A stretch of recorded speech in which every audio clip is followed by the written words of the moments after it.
আমি এবছর রমজানে উমরায় ছিলাম যখন মক্কা শরীফ, তো ওইখানে আমি মক্কায় বাংলাদেশি যে প্রবাসী ছেলেরা থাকে, আমাদের প্রবাসী, ওদের সাথে আলহামদুলিল্লাহ আমার অনেক সম্পর্ক। অনেক প্রবাসী আমগরে মহব্বত করে, ওইখানে গেলেও দৌড়ায় আসে, দেখা করে। তো আমি এইবারও মক্কা শরীফ কাছাকাছি হালাকা আছে, ওইখানে আমি গেছি।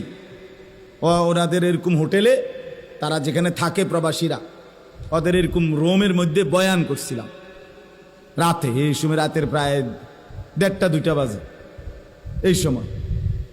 তো প্রায় 26-27 জন বা 30 জন হবে এরকম ছেলে পেলে আসছে। তো এরপরে আপনার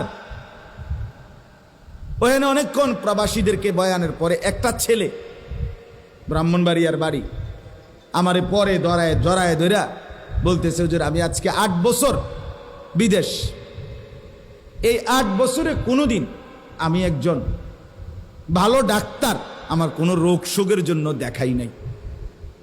হুজুর কসম দেখাই নাই। কেন? কয় এখানে ডাক্তার দেখাইলে যে ওষুধপত্র চিকিৎসা যা দেয়, এগুলো যদি আমি সবটা খরচ করতে যাই আমার 15-20 হাজার টাকা চলে যাবে। তো আমি বাড়ি পাঠাবো কেমনে? আমার বউ বাচ্চার জন্য টাকা পাঠাবো কিভাবে? এই জন্য ব্যথা বেদনার 2-1টা ওষুধ ট্যাবলেট খাইয়া পইরা থাকি। তো ছেলেটা আমার বলতেছে, 8 বছরে আল্লাহর কসম আমার ব্যক্তিগত সুখ আনন্দ বলতে কি জিনিস আমি জানি না, আমি কোনোদিন দেখি নাই হুজুর। আমি সারাক্ষণ আমার ফিকির থাকে হুজুর, বউ বাচ্চা, মা, বাড়ি ঘরে কিছু টাকা যেমনে পারি পাঠাই। এভাবেই তো সবাই, এভাবেই মানবেতর ভাবে থাকে, কষ্ট করে থাকে। একটা রুমে 12 জন 14 জন, কেউ চকিতে কেউ ফ্লোরে মিলাই জিলাইয়া থাকে। নিজেরা রান্না করে খায়, নিজেদের কাপড় নিজেরা ধোয়, নিজেদের কাপড় নিজেরা ধোয়।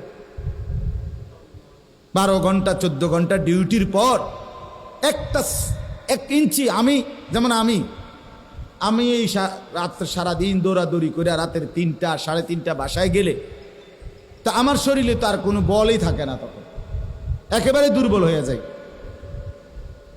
তো একজন মানুষ 12-14 ঘন্টা ডিউটির পরে তার শরীরে আর ক্লান্তিটা কেমন?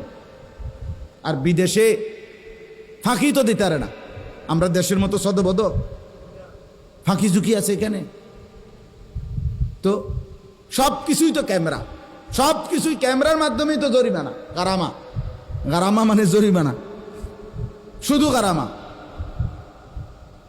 সৌদি আরবে দেখছি ট্রাফিক রে, রাস্তার যে ট্রাফিক, এই যে গাড়ির ড্রাইভার, ট্রাফিক রে আমার মনে মালাকুল মৌতরে এত ভয় করে না, ট্রাফিক রে এত ভয় করে দেয় সৌদি আরবে। এতটা কঠোর ট্রাফিকের আইন।